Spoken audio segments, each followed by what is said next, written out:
고린도 전후서는 바울 서신이라고 하죠, 그죠? 바울이 교회에 이렇게 쓴 편지예요. 그런데 이렇게 두 편에 걸쳐서 이렇게 장문으로 쓴, 지금 전서만 16장이잖아요. 고린도 전서만. 이렇게 장문으로 쓴 서신이 없어요, 그죠? 로마서 해봤자 16장이고요. 나머지는 뭐 3장, 4장 뭐 이렇게 끝나잖아요. 근데 고린도 전서는요, 고린도 전 후서는요, 이게 둘이 합하면 꽤 많아요. 그럼 왜 이렇게 많았겠냐는 거예요. 바울이 편지를 쓰는 데는 다 이유가 있잖아요. 아무 생각 없이 편지를 쓰지 않습니다. 그냥 잘 지내라, 행복해라 이렇게 편지를 쓰지 않는다니까요. 분명히 문제가 있기 때문에 그 문제에 대한 어떤 복음적인 솔루션을 제공하는 그 내용이 바울 서신인 거예요. 그러니까 내가 듣기에는 이런 갈등들이 있다 하더라. 또 뭐 유오디아와 순두계가 갈등한다더라. 뭐 싸우지 말고 주 안에서 마음을 합해라. 뭐 이런 식으로 다 내용들이 있단 말이에요. 물론 뭐 첫인사, 끝인사 이런 거야 뭐 좀 장황하긴 하지만은 중요한 그 내용들을 보면요, 대부분 교회 내부에서 일어났던 그 문제들에 대한 이 복음적으로 어떻게 풀어갈 것인지. 그런데 이 고린도 전후서가 이렇게 내용이 많은 이유가 뭐겠습니까? 그만큼 문제가 많은 교회고 갈등이 많은 교회라니까요. 이 교회에 바울이 이 문제를, 편지를 썼다는 것, 그죠? 수많은 문제들에 대한 내용들. 그런데 이런 교회의 문제들, 내용들 보면요, 거의 오늘날 지금 우리가 갈등하고 있는 문제들에 대한 답이기도 해요. 제사음식 이런 거 어떻게 해결합니까? 여기에 대한 답도 고린도 전후서에 다 나와 있어요. 이런 부분들이. 그러면 이 고린도 교회가 그런 수많은 갈등들로 막 복잡하고, 복음은 있지만, 진짜 복음을 사랑하는 교회가 맞지만, 복음 말하는 교회가 맞지만, 뭔가 그 내부적으로는 이런저런 문제들, 또 고린도 지역이라는 그 특성상 그 지역의 문화 자체가 굉장히 이렇게 흑암 문화로 완전히 찌들어 있는 거예요. 실제로 아프리카에 가면요, 진짜 이 사람들이요, 복음을 사랑하는 것 같아요. 자칫하면요 속는다니까요. 진짜 복음 사랑하는 것 같다니까요. 막 찬양할 때 보면요, 진짜 우리는 흉내도 못 내요. 5부, 6부 막 이렇게 뭐죠? 우리는 막 연습해서 소프라노, 알토, 뭐 테너 이러는데, 그거는 뭐 연습도 안 했는데도 그냥 너무 자연스럽게 막 3부, 4부를 넘어서 5부, 6부 일이 나와요. 그게 기가 막혀요. 그리고 막 신나는 찬양할 때는 뛰고 그러고 난리가 난다니까요. 그런 거 보면요, 야, 이 사람들 진짜 하나님 사랑하나 보다, 뭐 그런 생각이 든다니까요. 그런데 말씀 들을 때 보면 다 자고 있고, 말씀이 전달되면 막 엎드려 버리고 막 정신을 못 차린다니까. 혼미해져요. 왜 그렇게 했습니까, 그러면? 자, 이게요, 그 지역의, 아프리카 같은 경우는 그 지역에 있는 토속신앙, 그 무속신앙이 너무 뿌리가 깊은 거예요. 그 무속신앙과 이 뭐 기독교 신앙이 합해진 게 아니죠. 섞인 거예요. 그러니까 막 이상한 거예요. 어쩌면 이 고린도 교회가 그런 문화들이, 그 지역의 토속 문화와 이렇게 복음이 섞여가지고, 사실은 복음은 그 지역의 문화를 장악하고, 그죠? 그 지역의 문화를 앞설 수 있는 어떤 그런 선진 문물을 가지고 들어가는 게 기독교인데요. 이제 그런 게 안 되다 보니까 이제 이게 골치가 아픈 거예요. 사실 미국에서 선교사들이 우리나라로 올 때는 병원 가지고 오죠, 학교 가지고 오죠, 막 이렇게 막 선진 문물을 가지고 온다니까요. 80년대, 90년대만 해도요, 제가 어릴 적만 해도 교회 오면요, 교회에 막 그 신디사이저도 있고 드럼도 있고, 뭐 집에서는 할 수가 없는 거고, 일반 이런 우리 동네에서는 드럼 같은 건 구경도 못 하는데 교회 가면 구경할 수 있었다니까요. 그러니까 이 교회가 좋은 거예요. 어머니 막 신나고 재미있는 곳이었는데, 그런 선진 문물을 가지고 들어왔던 게 기독교란 말이에요. 이제 복음을 가지고 들어온, 이 복음의 능력은 그 시대의 문화를 정복하는 게 복음의 능력인데, 이상하게 이 고린도 교회는 문화를 정복한 게 아니라 그 지역의 문화랑 섞여가지고 희한한 어떤 색깔을 가지고 있었던 거예요. 별로 좋은 게 별로 없는 거예요. 그래서 바울이요 끊임없이 권면하는데 어느 정도냐? 22절에 보면요 이렇게 이야기해요. 만일 누구든지 주를 사랑하지 아니하면 저주를 받을지어다. 이게 끝인사예요. 이게 여러분 편지에 이런 식으로 누가 적어놓으면 그 편지 보면 기분 좋겠어요? 희한하죠, 그죠? 그만큼 문제 갈등이 많은 교회라는 거예요. 그런데 이런 문제와 갈등이 많은 교회에서 이 문제를 봉합하고 갈등을 추스려서 교회가 교회되게 복음이 복음되게 만들어간 중직자가 있다는 거예요. 그 중직자가 누구냐? 브리스길라 아굴라 부부였다는 거예요. 이 사람들이 인도받은 교회, 이 사람들을 통해서 하나님이 든든하게 세워가시는 교회. 그러니까 바울은요 모르겠어요. 뭐 성격이 막 돌아다니는 성격이어서 그런 건지는 모르겠지만은 바울은 한 교회에서 일평생 목회하지 않았어요. 그래서 바울은 어떻게 보면 선교사예요. 목사가 아니고요. 여기서 이렇게 교회를 세우고 나면요 그 지역의 제자와 또 자기가 따라다니던 제자에게요 그 시스템을 맡겨놓고 본인은 떠나요. 그렇잖아요. 자, 그런데 이 바울이 고린도 교회에 심어놓은 중직자가 누구냐는 거예요. 브리스길라 아굴라인 거예요. 자, 이 사람들 통해서요 교회가 든든히 세워져 가는 거예요. 문제가 있어도 뛰어넘어져 가는 거예요. 자, 이 역할을 한 브리스길라 아굴라를요 이 뭐라고 하면 바울은 간절히 문안한다라고 이야기해요. 그냥 문안하는 게 아니라 간절히 문안한다. 참 바울이 어떻게 보면 일평생 이 브리스가 부부에게 이렇게 감사한 마음이 있어요. 그래서 성경 전체적으로 보면요 사도행전에 이 브리스가 부부가 3번 나오고요 또 나머지 성경에 또 3번 로마서 뭐 고린도후서 고린도전서에 또 디모데 전후서에 나와요. 그래서 한 6번 정도 등장하는데요 우리는 이렇게 봅니다.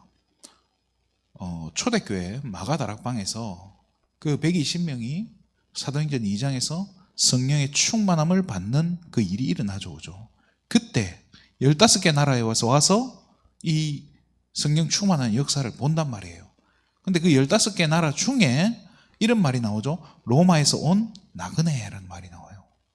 그때 이 글라우디오 황제 때 이 로마에서 다 유대인들 추방령을 내린 거예요. 이 아굴라가 그때 당시에 본도에서 태어난 유대인으로 나와요. 그리고 브리스길라는 당시에 그 로마의 이 귀족들의 이름이래요. 그러니까 이 아굴라가 로마 귀족이랑 결혼한 거예요. 그래서 거기 로마에서 살다가 이렇게 쫓겨났다고 추방을 당해서 하필이면 예루살렘에 왔다가 초대교회 이 마가다락방의 역사를 봤다라고 우리는 보고 있습니다. 그렇죠? 이때 이 마가다락방에서 뭘 본 겁니까?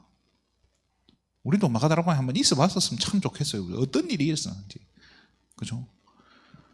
불의 혀 같은 게 갈라져서 각 사람에게 임하고 이 사람들에게 방언이 터져 나오는데요. 방언이 터져 나오고 뭐 불의 혀가 갈라진 그게 중요한 게 아니에요. 이날 이후로 어마어마한 역사들이 일어나기 시작한 거예요. 그렇잖아요. 사도행전 2장의 역사가 일어나고 바로 3장이 뭐예요? 안전병이 일어나잖아요. 안전병이 일어나고 4장에는 법정에서 막 와서 이 그리스도 이름 막 다른 이름 없나니 막 이렇게 선포해버리고 난리가 나기 시작한단 말이에요. 그러면서 막 5장 6장 중직자들 세워지고 막 교회가 막 더 힘을 얻고 이제 활성화되어지기 시작한단 말이에요.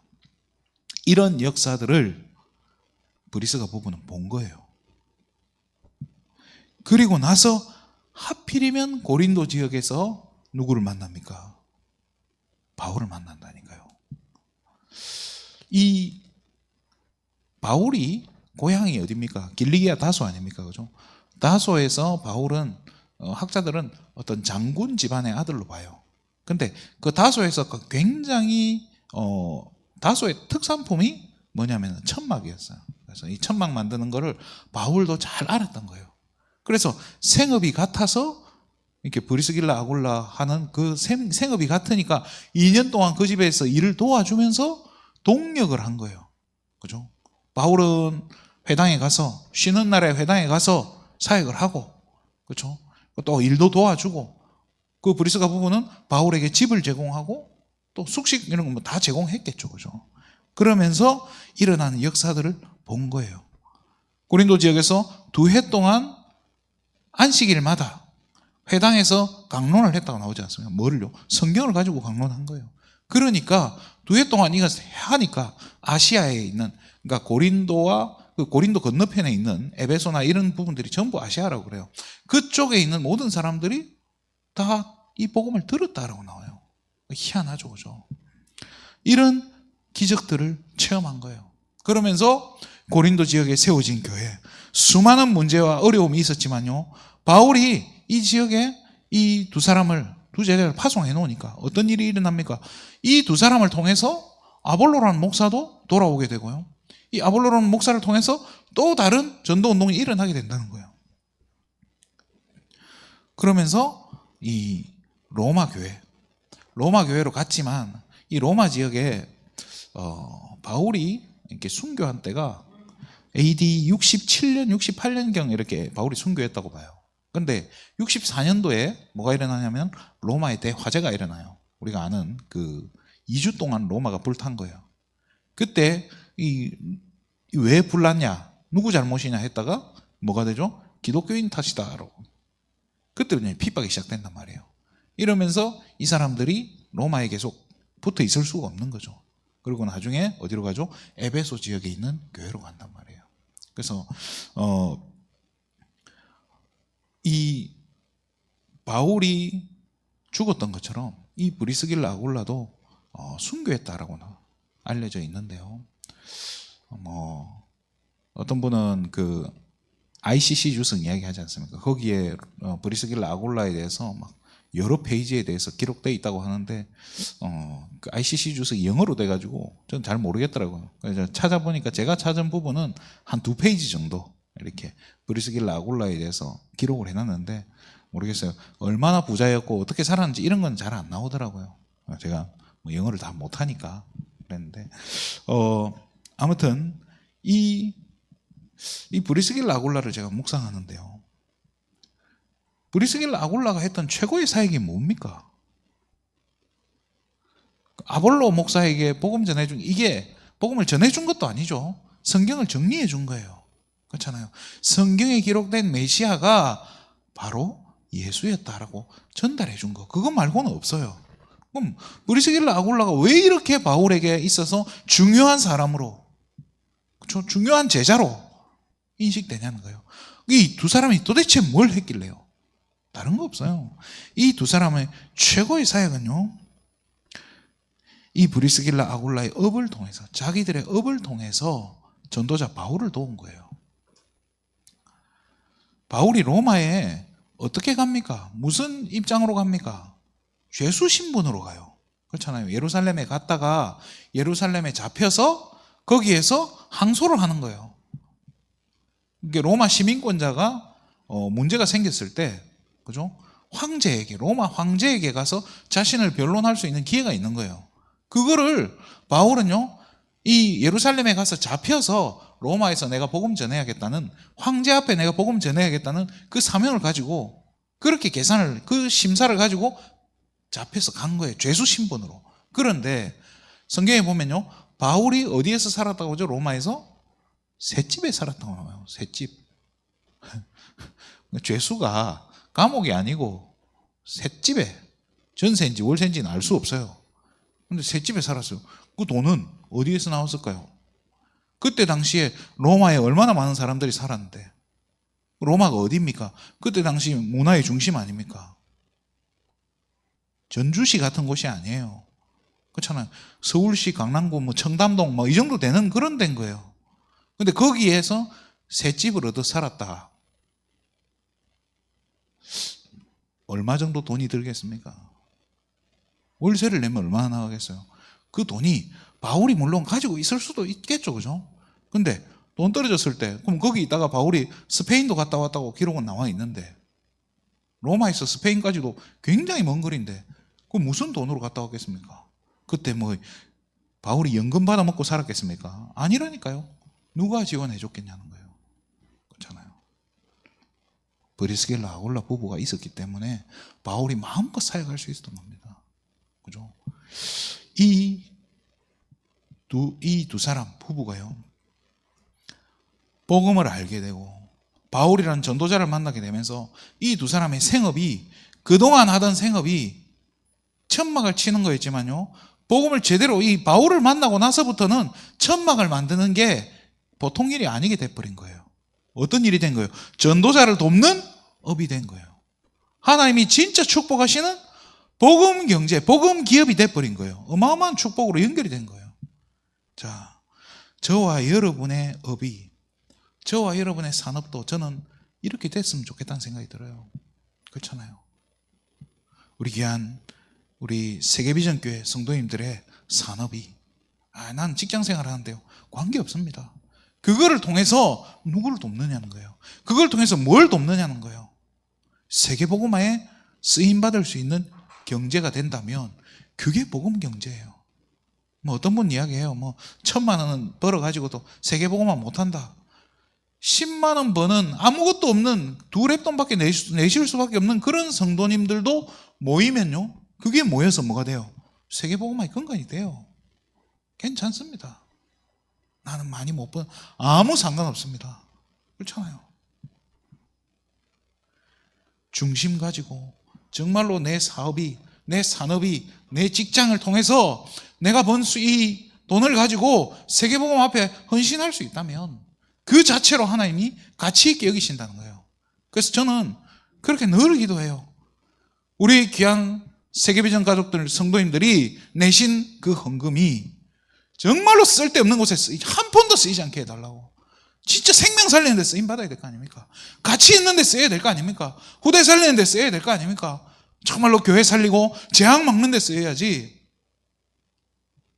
자기 자신, 그죠? 목회자가 잘 먹고 잘 살려고, 그러려고 쓰일 필요가 없는 거예요. 오늘 저는 우리 귀한 세계비전 가족들, 우리 성도님들이 이 브리스길라 아굴라처럼 이미 쓰임받고 있는 줄 믿습니다. 그렇죠? 그래서 오늘도, 그래서 내 업에 대해서 부끄러워하실 필요도 없어요. 옛말에도 그러잖아요. 직업에 귀천이 없다고. 직업에 귀천이 없다는 게 성경에 있는 말도 아닌데 우리는 그렇게 말하고 살지 않습니까? 그런데 진짜 우리가 복음 가졌기 때문에 복음 가진 저와 여러분의 업은 전부 가치 있고 소중한 줄 믿습니다. 하나님 축복하실 수밖에 없는 업인 줄 믿습니다. 그래서 오늘 자부심 가지시고 큰 승리하시기를, 또 행복한 하루 되시기를 주님의 이름으로 축원드립니다. 우리 한번 같이 기도했으면 좋겠습니다. 오늘도 우리 삶 가운데, 우리 현장 가운데, 만남 가운데 일어나는 모든 사건들 하나님의 이 세밀하게 인도해 주셔서 정말로 이 생명이 살아나고 복음이 전달되어지는 만남 되게 해달라고, 정말로 이게 전도자의 하루 되게 해달라고 기도해 주시고, 또 영육간에 어려움 당하고 있는 우리 성도님들, 이유정 집사님 정말로 하나님 치유의 손길로 만져주시고, 우리 강정관수 집사님 하나님 부작용 없이 잘 회복될 수 있게 해달라고, 또 우리 김영남 장로님 하나님 정말로 치유의 손길로 만져주셔서 잘 회복돼서 또 함께 모여서 하나님께 예배드리는 그 축복 누리게 해달라고, 흩어진 우리 세계비전 가족들, 특별히 우리 후대들 하나님 앞에 다시 나와서 하나님께 기쁨으로 예배드리며 영광 돌리는 그날이 오게 해달라고, 우리 시간 한번 합심해서 같이 기도하도록 하겠습니다. 저는 그리스도시요 살아계신 하나님의 아들이십니다. 오늘도 하나님 우리 인생에 가장 가치 있는 하루 되게 하여 주시옵소서.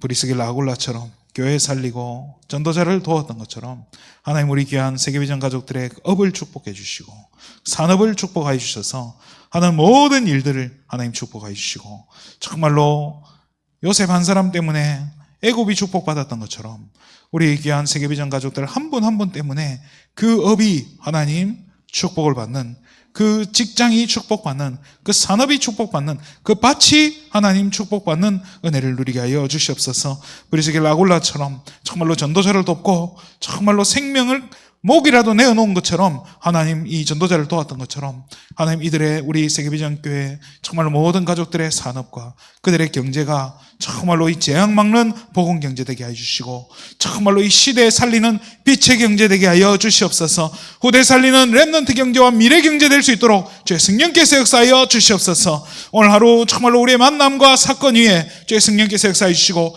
복음이 전달되어지는 전도자의 하루 될 수 있도록 모든 세계비전 가족들 한 사람 한 사람에게 오래가 성령의 충만함을 물붓듯 부어 주시옵소서. 하나님 우리 유정 집사님 치유의 손길로 만져주시고 정말로 하나님 이 예수 이름 통해서 예수가 그리스도 되어지는 이 언약 붙잡고 하나님 승리할 수 있도록 낙심하지 않도록 마음과 생각을 지켜주시고 우리 강정호 집사님 정말로 하나님 정말 부작용 생기지 않도록 잘 회복될 수 있도록 하나님 힘주시고 하나님 우리 김영란 장로님 잘 하나님 건강 지켜주셔서 정말 하나님 건강한 몸으로 함께 이 자리에서 하나님께 예배드리며 하나님께 영광 돌리는 그날 오게 하여 주시옵소서. 여러 가지 사정으로 하나님 흩어져 있는 우리 세계비전 가족들을 하나님 함께 이 자리에 모여 예배드리는 축복 누리게 해주시고 흩어진 우리 후대들까지 하나님 기쁨으로 이 자리에 몰려와서 하나님께 영광 돌리는 예배드리는 하나님 그 축복 누리게 하여 주시옵소서.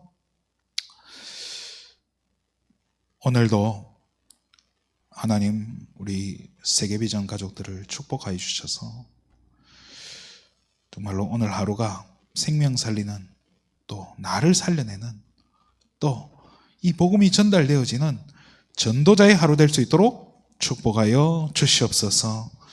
모든 영광을 하나님께 돌립니다. 그리스도 대신 예수님의 이름으로 기도드립니다. 아멘.